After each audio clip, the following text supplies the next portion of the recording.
variant. But it's going to be difficult if they fight him in this. Like, if he's the bad guy in Ant-Man and the Wasp, it's like, well, do they not defeat him and then they have to fight him again, or like, do they not? Is there not a resolution in that movie? Because if there isn't, then it's like, okay, well, now at least we can keep going with it. But if they defeat him somehow, well, now he's done. You know what I mean? It's like, but if he's the main villain in that movie, then like, wouldn't that be the end of it? Like, they can't finish with them losing. That's not going to happen. So it's like, so there are questions that come with that. So it is going to be interesting to see where they go with it. He is the villain in that movie, but maybe he plays a Thanos type role from the first Avengers, where he's there, but he's not really there. Maybe we see a cameo or two from him, but similar to what happened in Guardians, we see a cameo or two from him, but he's never actually fighting them. And so I think that's really interesting there, where you look at it and say, what are they going to do with that character? And there are so many different directions you can go with it, but that's going to be the question as to like who the big bads are going to be.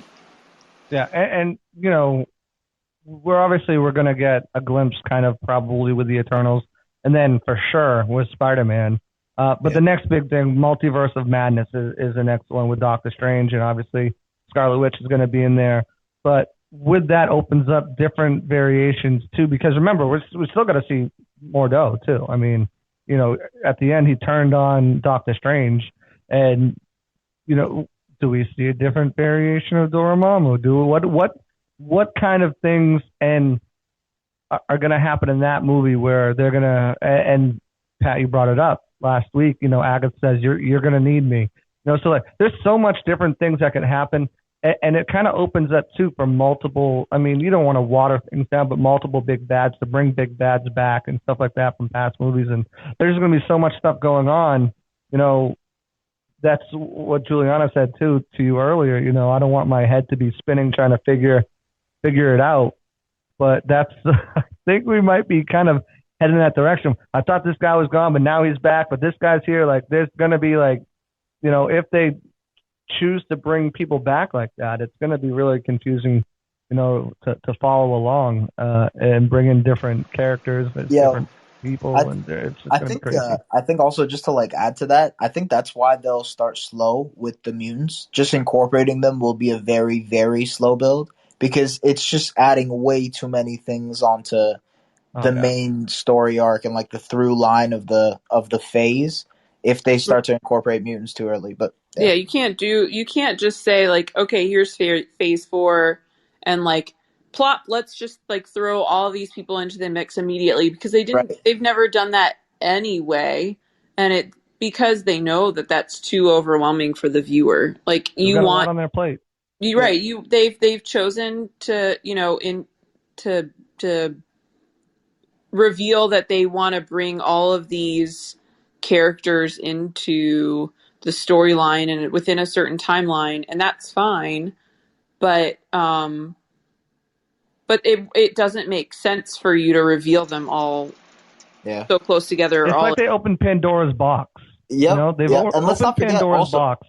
Eternals is going to have. They got to make sure they. Sorry, go ahead. Oh no, I was my fault. You just chopped out for a sec for me. Go ahead.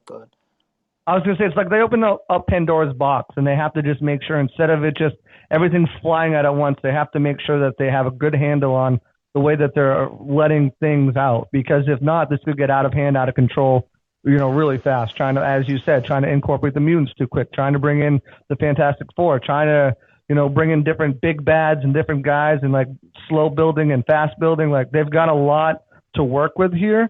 And, I think you said it too, it starts with Spider-Man, the new Spider-Man, No Way Home. This is the biggest risk. You're having not only all these big name actors and past Spider-Mans and future Spider-Mans we might not know about, and different multiverses and different bad guys, and, a huge ensemble of high profile cast members, actors and A-list celebrities. How they manage this, I think, is going to be quite telling on how they're going to be able to manage everything going forward. I mean, Eternals has a really big cast too, but we don't really know as much about that. I just think as we know about the past Spider-Mans that they're bringing in this past. Yeah. It's crazy. I think the one part about Eternals that is so wild, and like to Emily's point earlier about the intentions that they have when they introduce a character, they're not going to introduce 10 new superheroes and in Eternals and not find ways to plot them into different storylines down the road. So like they have to develop these characters and build them so that 4 or 5 movies 2.5 hour movie. Yeah, right. Like 4 or 5 movies after that, you have to care if one of these Eternals pop up in a different movie, right? So yeah, I don't know. Yeah. Also, or do they do enough question, to get a second movie? Go ahead, Razan. Sorry. Like I was gonna ask another question here is, at what point do they introduce like a major superhero or a major character? Because, like for example, Kang. I feel like if they were to introduce Kang in Loki, I think that would be a little bit of a headache because Kang is also set to appear in Quantumania, and then that would mean that you'd have to rely on people watching Loki to know who Kang is. I mean, for the casual fans out there, not you do, but you don't, because ultimately a storyline has, at least when it comes to superhero stuff, you have a good guy and a bad guy, and if they're a casual viewer, all they need to be able to do is identify who is the good guy and who is the bad guy. If they don't care about learning about all the stuff that's taken place leading up to this moment, the films still each need to all stand alone. And so to a degree, you have to introduce certain characters so that they can reappear later for those of us who care about watching the series and seeing what happens within the MCU as a whole and seeing the through line for all of it. But you also need to have each one be a standalone film that can survive on its own. And so exactly. It can't, because each one still has to sell tickets and make money all on its own. Like you can't rely on everyone to have seen everything else in order for them to show up to the one that you just released. So for those viewers, they don't really care when you told everyone else about Kang. They just need to know who the bad guy is and that his name is Kang. So kids don't understand it and stuff like that too. Well, that's like my 5-year-old won't understand the whole backstory, but he'll understand when he sees Kang fighting Ant-Man that Kang is the bad guy. Exactly. Right. Go ahead. No, Pat. for sure. And I was just gonna say, like, I went to go see Black Widow opening night, and like there's a group of girls in front of me. Like, one girl in the group is explaining to the rest of after the movie. One girl in the group is explaining to the rest of the people what's going on. And like 3 of the girls were like, "Oh yeah, I haven't seen it. This is my first Marvel movie." I'm like, "What? What do you mean this is the first one you've seen? Like, what are you doing?" And like some girl behind me was like, "Oh yeah, I haven't seen." She was like talking to her friend, like, "Oh, I haven't seen Civil War yet." I'm like, "What? Like, How do you? Yeah. They went to this one doing? because it's the first one that's centered around a female character, so they showed Right. up. And also, like if you hadn't seen ahead. Falcon and the Winter Soldier, how would you have known who Valentina is at the post-credit I mean, scene in ultimately, Black Widow? That's what I'm saying. if the movies came out in the order that they should have, and the things that have happened over like 2020, 2021, like theoretically, we wouldn't have seen that Black whole Widow scene, that film scene. before we saw Falcon and the Winter Soldier. But also chronologically, in terms of like events, I haven't even seen Black Widow yet, but we also do know that that film, like in the universe of the MCU, takes I should have said earlier. spoiler alert. So no, she was supposed to appear in that, right? So, and Emily knew that anyways, that she was supposed to appear in that movie anyways. And she's right. Like if things had appeared in the timeline, because they said that when Falcon and Winter Soldier came out, they said, "Oh yeah, she's in Black Widow as well." That was supposed to be her introduction to the MCU, not this show. And which is why they never said her name, I think, when she appeared in Falcon and the Winter Soldier.